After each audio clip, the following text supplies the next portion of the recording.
Pagi itu, Titi memanggil semua penghuni rumah penampungan untuk sarapan bersama di kantin. Di sisi lain, Paman Lai mengeluh kepada Dokter Dirwan, penanggung jawab panti tunawisma, bahwa ia merasa kehilangan keluarga dan kesulitan tidur. Dokter Dirwan, yang didampingi Johan yang membantu tugas di panti, meminta Suster Katrina untuk memeriksa kondisi fisik dan mental Paman Lai.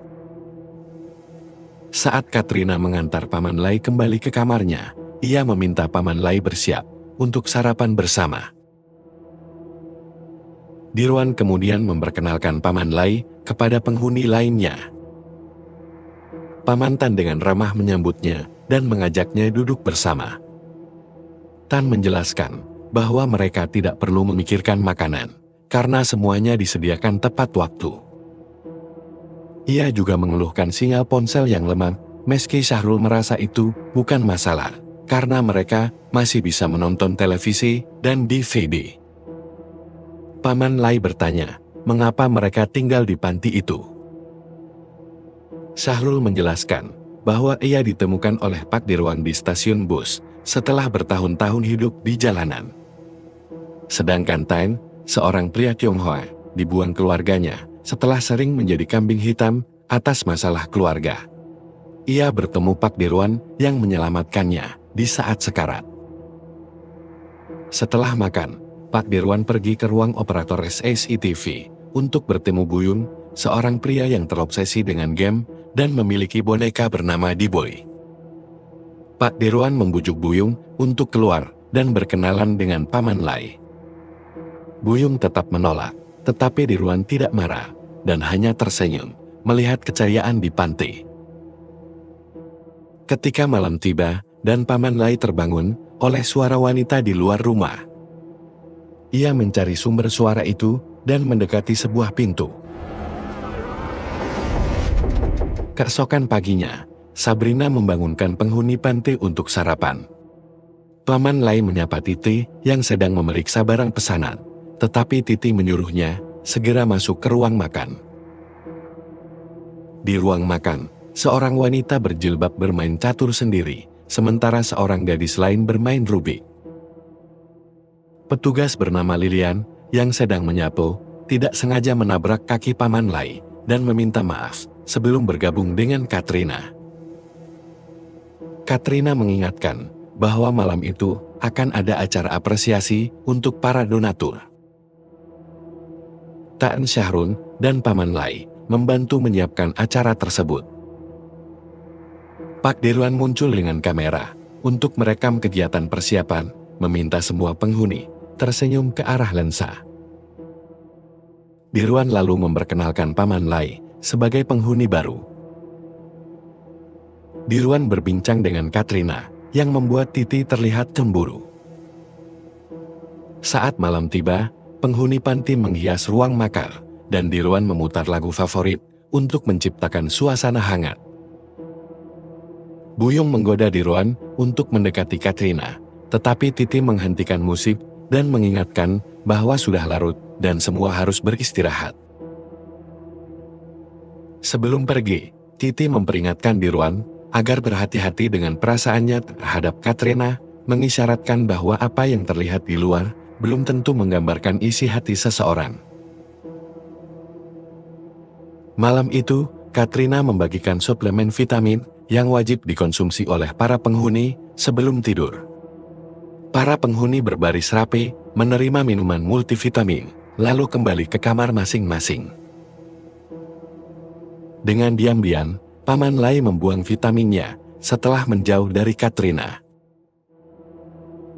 Di ruang kerja Dokter Dirwan, Johan menunjukkan hasil pemeriksaan Paman Lai. Pria itu dinyatakan mengidap gejala awal demensia dan memiliki golongan darah langka, yaitu B+. Johan juga mengingatkan bahwa Paman Lai sudah menghilang selama 7 hari, tanpa ada yang mencarinya. Pak Dirwan meminta Johan untuk lebih memperhatikan kondisi Paman Lai. Johan mendesak Dirwan untuk mempertimbangkan bisnisnya, tetapi Dirwan tetap tegas menolak. Johan merasa kecewa dan keluar dengan wajah marah. Buyung kemudian mengingatkan Dokter Dirwan untuk waspada terhadap Johan. Tak lama kemudian, Bu Titi masuk dan memberitahu bahwa klien mereka akan datang untuk mengambil pesanan sebelum pukul 1 dini hari. Ia lalu meminta Dirwan segera menyiapkan segala sesuatunya.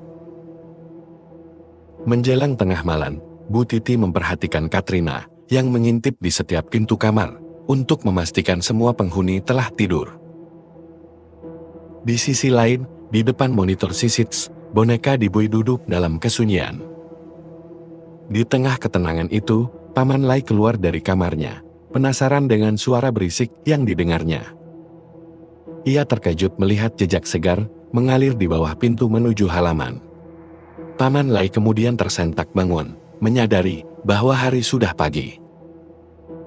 Di ruang makan, Syahrul berbicara kepada Katrina tentang kejadian semalam, di mana keluarga Lilian datang dan membawanya pergi. Padahal, setahu Syahrul, keluarga Lilian sudah lama tiada. Sebagai perawat tua yang tuli dan bisu, Lilian diketahui tak memiliki siapapun. Katrina menutup pembicaraan dengan mengatakan bahwa Lilian kini mungkin telah bahagia, berkumpul kembali dengan keluarganya. Pagi itu, Katrina meminta semua penghuni untuk mandi dan bersiap. Tak lama kemudian, Bu Titi masuk ke kamar yang terkunci dan membawa plastik besar. Katrina berusaha menyelinap ke kamar rahasia, tetapi Bu Titi memergokinya dan menanyakan maksudnya. Kamar itu ternyata gudang berisi hiasan dan barang-barang pesta. Bu Titi membuka pintu gudang untuk Katrina yang mencari hiasan tertentu.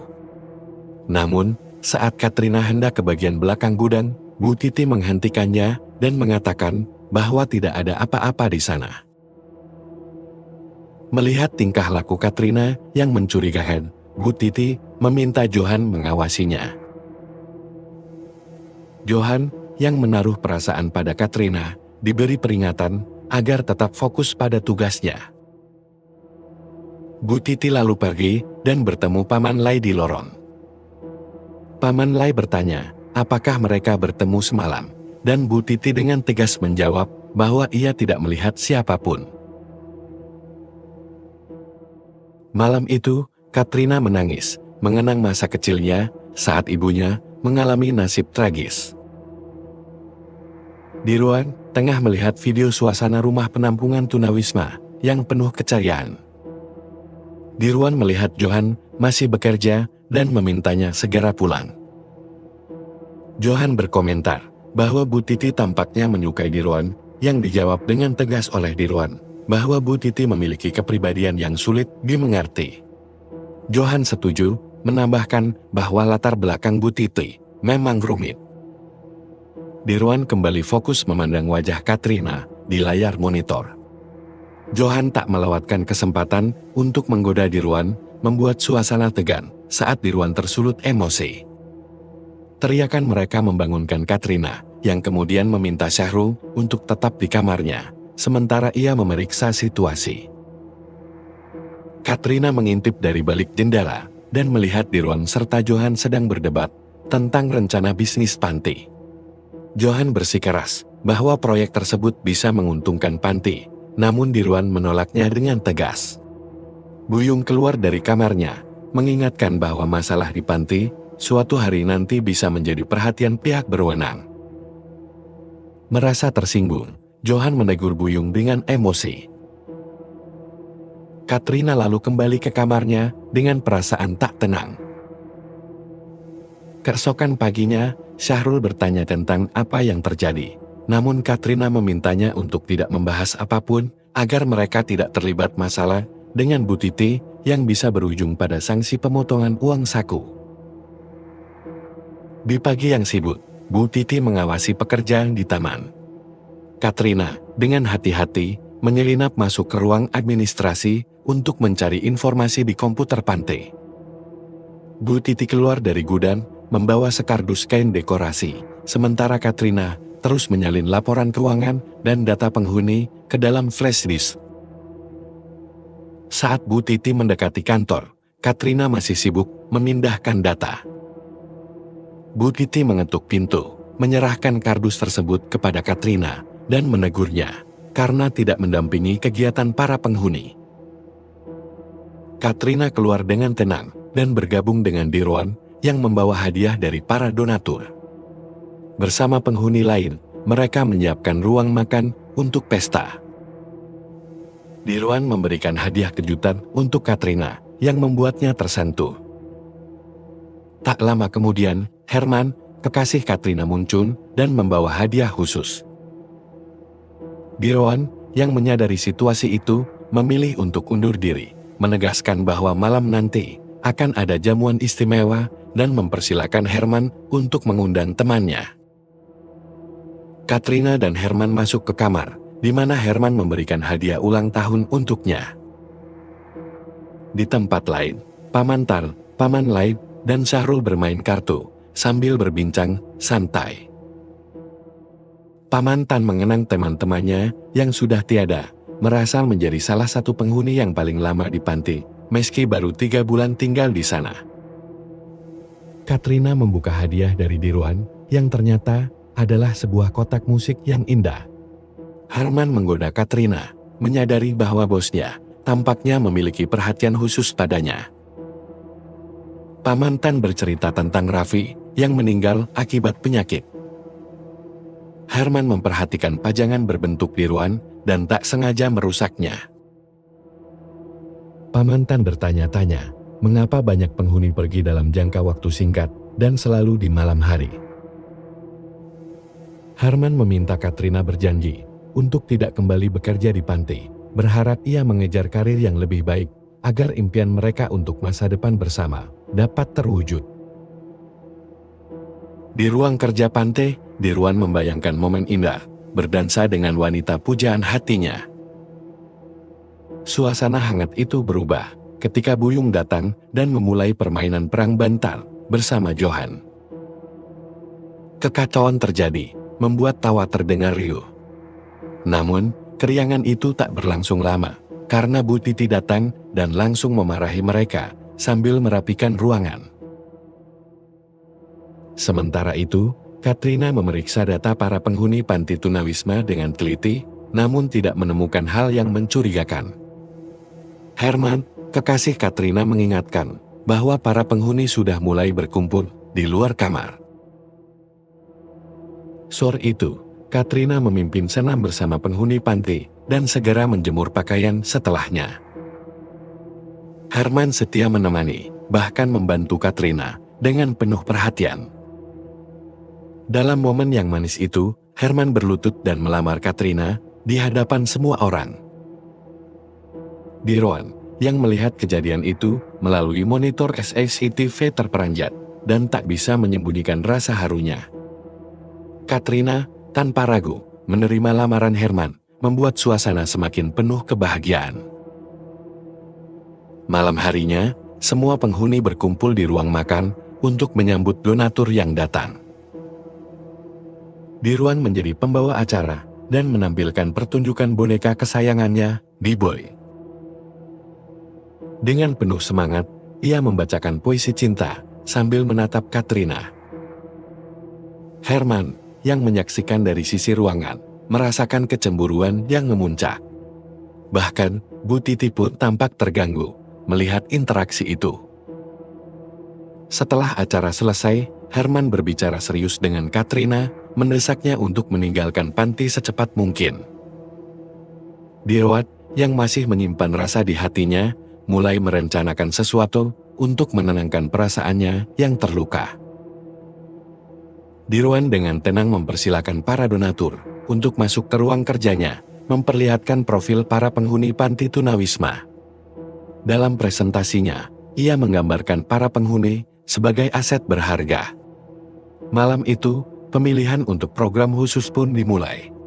Dan Paman Lai akhirnya terpilih oleh Thomas. Malam itu, Bu Titi menyiapkan minuman untuk semua penghuni panti dan meminta Katrina untuk mengumpulkan mereka, termasuk Herman. Namun, Herman tidak terlihat dimanapun.